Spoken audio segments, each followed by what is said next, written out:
But last but not least, I should say, is my pick, and this is also an adventure game. It had a little bit of stealth. It had a lot of action, but the main thing was its historical.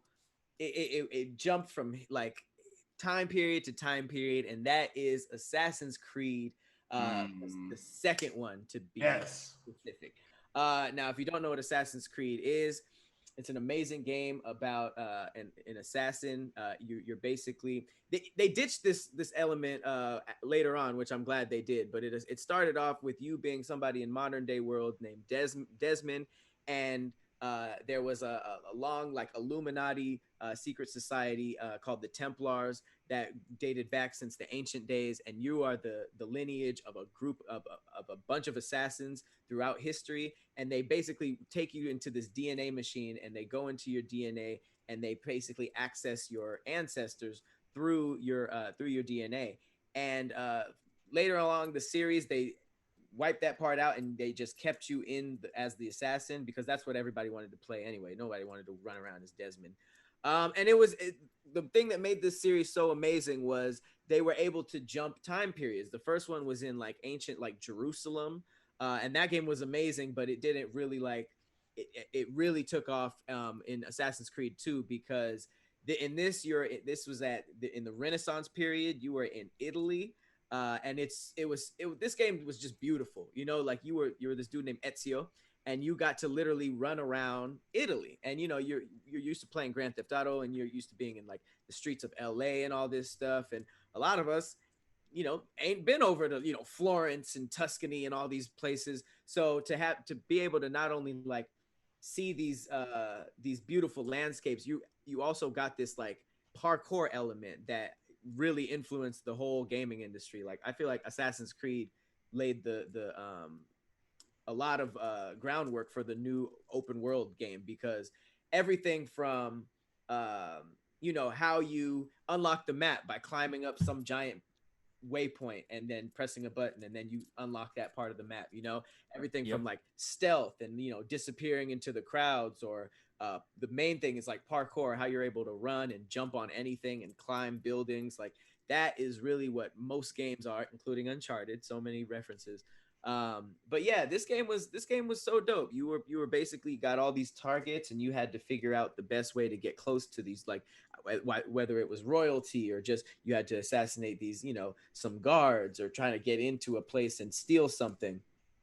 It was dope, and there was so much historical accuracy. They actually brought in a lot of people to make sure that there was a huge educational point of view, to the point where I even heard about there were classrooms that were able to uh get games that took out the storyline and the killing, but you could still like explore certain areas, because every landmark had like these giant texts that you could read if you wanted to. I only read some of them, but if you went up to an ancient church in Venice, there would be a whole thing that you could read about, like, you know, when it was built and all this stuff. So there was like this huge educational aspect to it, but the game itself always had a dope storyline. I think this one had the best one, but we were able to see ancient Egypt through this game. We were able to see ancient Greece. We were able to see just like so many elements. I think they did a one where you're a Native American. The Black Flag one kind of carried the pirate thing, and there's a new one The coming pirate. out Yep. with like the Norse mythology. This Wow. is literally one of the greatest game series of all time for, you know, those reasons. Except it's repetitive, but go ahead. Egg, there we go. It's A little.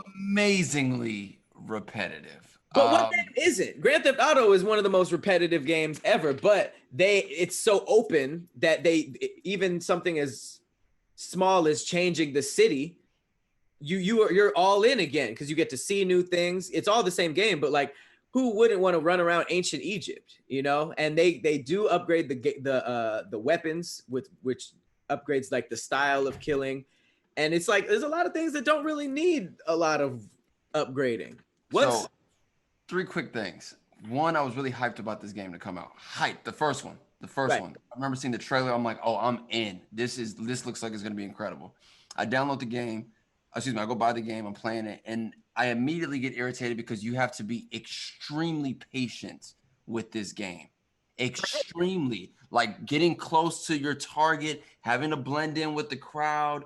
the only cool aspect of the game to me was doing the damn swanton dive off of the barns into the hay. That was the only cool That aspect. was the only cool aspect I enjoyed about this game. Like That's it. So there's that aspect. I never got confirmation though. Their hands. Was it a thing of all the assassins that the ring finger was taken away, or was that just a graphic glitch?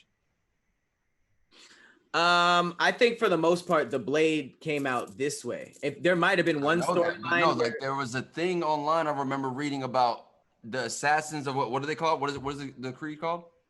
The assassins. Not the Templars. The No, Templars. those are the bad guys. You're talking about Who's the good guys? I thought they were just called the assassins. Okay, the assassins. I thought it was like a lore that they had their finger removed. That's how they were, I guess, brought in or jumped into the thing. Maybe there might have been a game where that was a thing, but for a lot, they shed so much stuff off in the early ones. Like all the assassins now just have like a thing that has a knife come out like that. I don't think there's a thing, but there might have been. And that's crazy to me that was the biggest selling point. Like people just love the fact that there was an arm gauntlet that just went like that, and then a knife came out.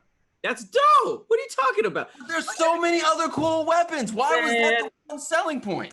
Every time we do these things, I go deeper into the fact that Khleo gaming, his logic, it just makes no sense. It's the most inconsistent thing about you. Because here's what I don't through 7 discs of Final Fantasy, back and forth, attack. All right, let me get the magic. All right, let me put these 2 jello things into my sword, and now I got X amount of mana. But Materia, that stuff. But then this is too patient for you. You can't sit for 5 minutes and wait for a nigga to walk by. No, nigga, bring your ass on, bro. Why are you taking so long? Come on. I hate it, man.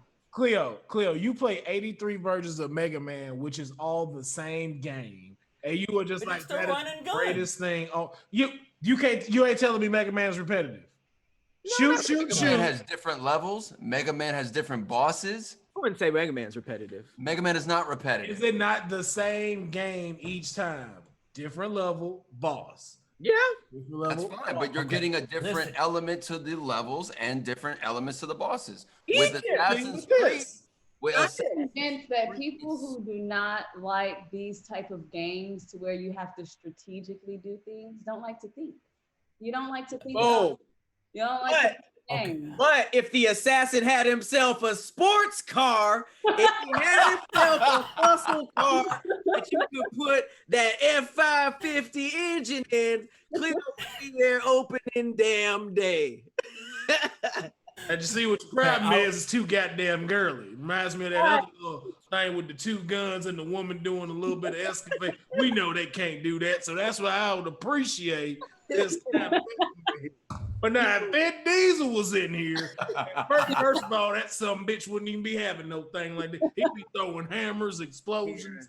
Cars would be here in the 1400s in Italy. That's all I'm saying. I'm done. I'm done. I will give you this about this one. This one actually had Leonardo da Vinci in it. This one actually had the Renaissance in it. That's actually pretty dope. Da Vinci and get sketches of inventions.